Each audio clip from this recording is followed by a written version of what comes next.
So about 2 years ago, I was featured in a New York Times article called Adventures of a Teenage Polyglot, which featured my passion for learning foreign languages, this peculiar hobby that I had. And at first I thought it was great. I loved the fact that language learning was getting more attention. I loved the fact that what had always seemed like an isolating hobby was suddenly putting me into contact with people all around the world. Yet as I spent more time in the media spotlight, the focus of my story began to shift. So whereas I'd always been interested in talking about the why and the how, why I was learning foreign languages, how I did it, instead it turned into a bit of a circus in which media shows wanted to sensationalize my story. So it would go a little something like this. Hello, I'm here today with 17-year-old Timothy Donor, who is fluent in 20 languages. Oh, I'm sorry, he actually can insult you in 25 languages and is fluent in another 10. Tim, how about you tell our audience good morning and thank you for watching in Muslim?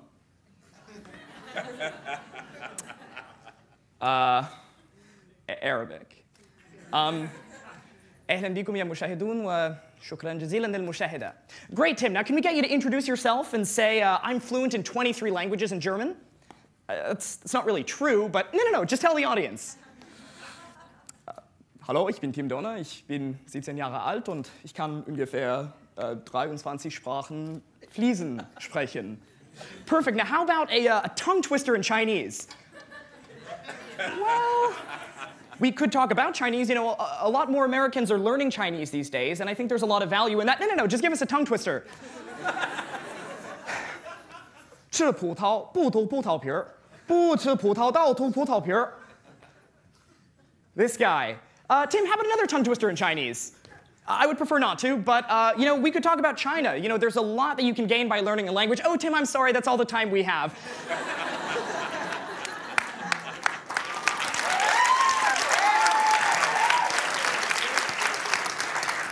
Now, why don't you tell our audience goodbye in Turkish, and we'll be over here.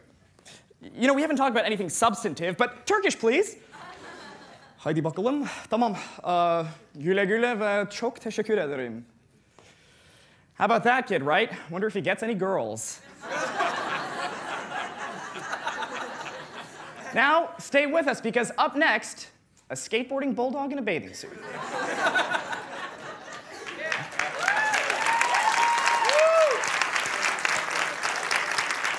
So, as funny as that was, it highlighted two pretty major problems in the way my story was covered. On a personal level, I felt that language learning was now becoming like a bit of a task, almost. It felt like something that was suddenly had to be rigidly organized, something that had to be compartmentalized, rationalized, expressed in a concrete number. I speak X languages. I know Y languages. As opposed to what I'd always done, which was just learning languages for the fun of it. Learning to communicate with people, learning about foreign cultures. And on a bigger level, it cheapened what it meant to speak a language or to know a language. Now, if I can impart you with anything today at TEDx Teen, it's that knowing a language is a lot more than knowing a couple words out of a dictionary. It's a lot more than being able to ask someone where the bathroom is or telling them the time of day. But I'm getting ahead of myself. So for those of you who aren't familiar with my story, maybe a lot of you here don't know what the word polyglot is, and it's a pretty weird one. I started here. So this little tot is me, circa 2001, and this is the beginning of my language learning journey. I actually was a child actor before I learned any languages. And I always had a little bit of a gift for accents. So I would go into auditions for radio commercials or for TV commercials, and I would do an Austin Powers impression. I'm not going to do one now.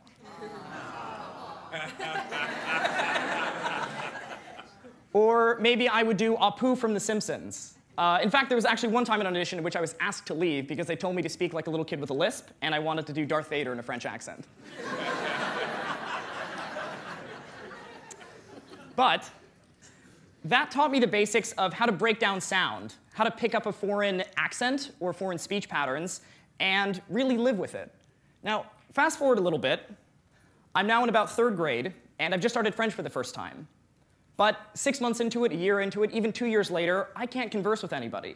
French is just another subject in school, and even though I can tell you words for elbow, knee bone, shoelace, I couldn't really have a fluent conversation with anybody. Fast forward a little bit more. In 7th grade, I started Latin. So Latin, of course, is a dead language. And in learning Latin, you really learn how to break down language, to see language as a system with rules and as a bit of a puzzle. So that was great, but I still didn't feel like language was for me. So forward a little bit more. I'm about 13, and out of an interest in learning more about the Israeli-Palestinian conflict, I started studying Hebrew. Now, I had no way of doing it. I had no idea what I was supposed to be doing. So I listened to a lot of rap music. I'd memorize lyrics, I'd spit them back out, and I would just try to chat with native speakers once a week, once a month. And I found that incrementally, I started to understand a lot more. Now, I didn't sound like a native speaker. I couldn't speak very articulately, and I certainly didn't know the grammar. But I had done what I had never managed to do in school, which was to pick up the basics of a language all on my own. Forward a little bit more. I started taking Arabic when I was 14 in a summer program going into 9th grade. This was summer of 2010. After a month, I found that I could read and write without a problem. I'd learned the basics of the formal language and one of its major dialects. And it turned me on to the fact that I really could pursue languages as a hobby. So it finally came to March 24th, 2011. So I have pretty vicious insomnia, and as I was studying more languages, using grammar books or watching TV shows in, let's say, Arabic or Hebrew became one way of focusing my time. So on that night, while I was awake till some ungodly hour, I recorded myself speaking Arabic into my computer screen, subtitled it, and I uploaded it to YouTube under the title, Tim Speaks Arabic. Tim يتكلم اللغة العربية. Next day, I did the same thing. Tim מדבר עברית. Tim speaks Hebrew. And the comments, when they trickled in, were fantastic. I got things like, wow, I've never seen an American speak Arabic before.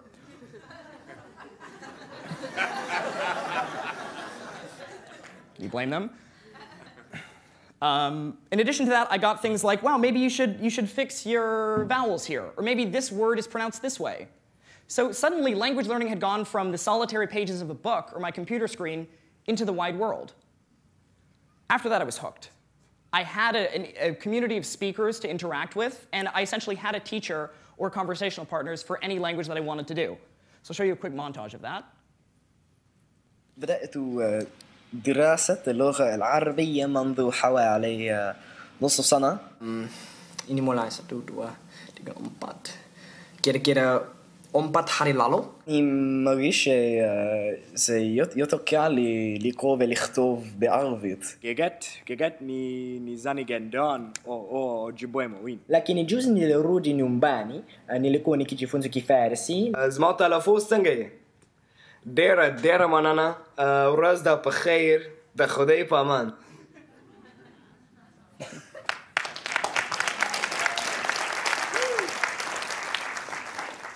That became my way of reaching out to the world. But as I was learning all these languages, I faced a number of obstacles. So number one, I had no idea how to teach myself. In fact, I'm sure many of you, if you were told you have to learn Pashto by next month, you wouldn't know what to do. So I experimented. Here's one thing. So in my Latin class, I read about something that Cicero described called method of loci, or technically locorum. But it's a technique in which you take mnemonics. So let's say you want to learn 10 vocab words on a list. You take each of those words, and instead of memorizing them in blocks, you integrate them into your spatial memory. So here's what I mean. This spot right here is Union Square. It's a place I go every day. If I close my eyes, I can imagine it very, very vividly. So I imagine myself walking down Union Square, and at each spot in my mind that has resonance, I associate it with a vocab word. I'll show you right now. I'm walking down Park Avenue, and in Japanese, to walk is iku. I go a little bit further, turn right, sit on the steps where I can suwaru. Directly north of there is a statue of George Washington, which I used to think was a fountain, so that's nomu, to drink. Right next to that is a tree that you can kiru, cut. If you want to go north to a Barnes & Noble, you can yomu, to read.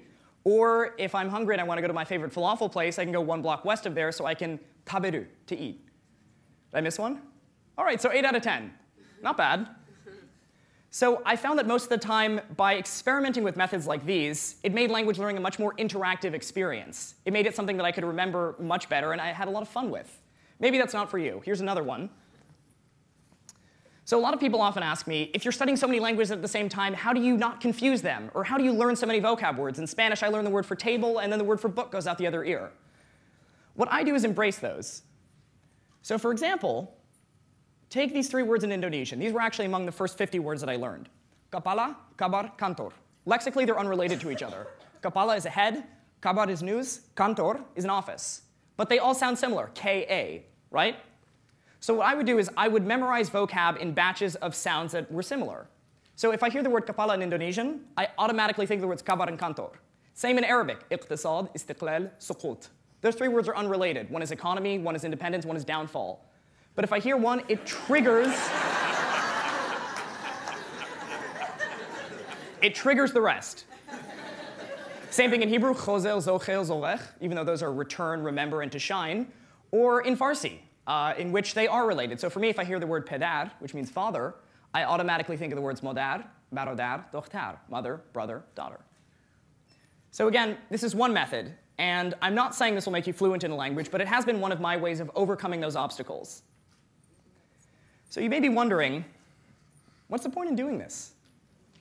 Why learn Pashto or Ojibwe when you live in New York?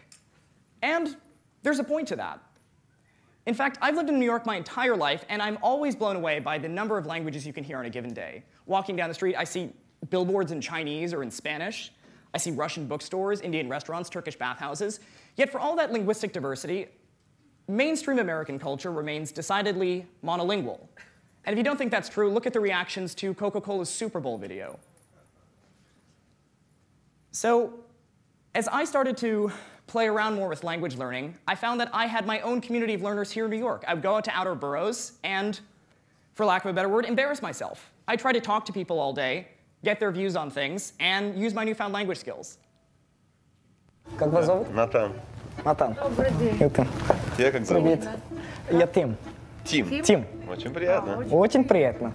И откуда вы? अब जो अच्छा इस किताब के बारे में यहाँ पे लिखा है ये किताब कुदरतुल्लाह शाह की खुद नविश्त है एक और नविस क्या है? Writer? खुद नविश्त Oh, was written. हाँ वो नहीं हाँ अपने about his own life. Oh, okay. Oh, खुद नविस. हाँ खुद नविश्त. खुद नविश्त. Yes. So maybe you have to use a lot of English. Maybe you're not really that articulate or interesting when you talk, but the point is you're getting out there and you're getting exposure. So I don't speak Urdu that well. It's a kind of awkward conversation. But just from that, I have learned a new word, khod nwisht. I'm not going to forget it now. So moving on, you may wonder, again, what's the point of doing this? And I try to explain to people a lot what my various motivations are, but I often feel that this quote from Nelson Mandela is the best expression of that. If you talk to a man in a language he understands, that goes to his head. If you talk to him in his language, that goes to his heart. So as I've begun to see, there's an enormous connection between language and culture, language and thought. And quite honestly, if you want to learn Persian, for example, you pick up a dictionary and you say, I know how to say thank you, I know how to say how much is this, and I know how to say goodbye. Oh, I speak Persian. Probably not. Let's see, actually. In fact, if you want to buy something in a Persian bookstore, you might ask someone, how much is this? Generally, they'll tell you this, which means... So in fact, this is an ingrained cultural practice called ta'aruf, in which two people having a conversation both try to behave more humble than the other. So if I go to buy a book, it's rude for that person to tell me it's $5. He has to say, it's worthless, please. You are so good looking, you're so talented, you're whatever. Take it for free. I'm so humble, take it for free. Or you might find something like this phrase. If you want to thank somebody, if you want to show your gratitude towards them or say nice to meet you, I could say, well, I know how to say thank you in Farsi, I speak Farsi. Maybe not, though. In fact, I've often heard this phrase when I talk with Iranians, Qurbanit beram, which literally means... So again, it's poetic, you might call it melodramatic, but this is something you really have to understand the culture to get. All right, and again, I don't want to exoticize this, because think about it, we have this in English all the time. If you ask somebody, how are you, what are you expecting to hear? I'm fine. If you tell me anything else, I'm not interested. But we do it anyway. We say bless you, even though that has no real religious connotation now when people sneeze, right? So, it's interesting if you think about the fact that most linguists believe language doesn't inherently affect the way you think, right? There's no language that'll make you a math genius. There's no language that'll make logic problems impossible to understand. But there's a real tie between language and culture. There's so much language can tell you about one culture's mindset. And in fact, on planet Earth, every 2 weeks, another language dies. No more people are speaking it. Because of war, because of famine, oftentimes just because of assimilation. Maybe it's easier for me not to speak my village language, but to speak Arabic, let's say. Or maybe I'm from a tribe in the Amazon, my habitat is cut down, and it just makes more sense for me to learn Portuguese and lose my culture. So think about that. 2 months from today is April 1st. For many of you, that date may be stressful because you have a paper due or the rent is due. But for 2 groups of people around the world, for 2 cultures, that means the death of their language, the death of their mythology, their history, their folklore, their understanding of the world. Now again, you brushing up on your Spanish, going to Japanese class, is not going to stop language death. But what it does do is begin to open up your mind to the idea that language, in essence, represents a cultural worldview. And if I can impart you with anything today at TEDx Teen, it's this. You can translate words easily, but you can't quite translate meaning. Thank you.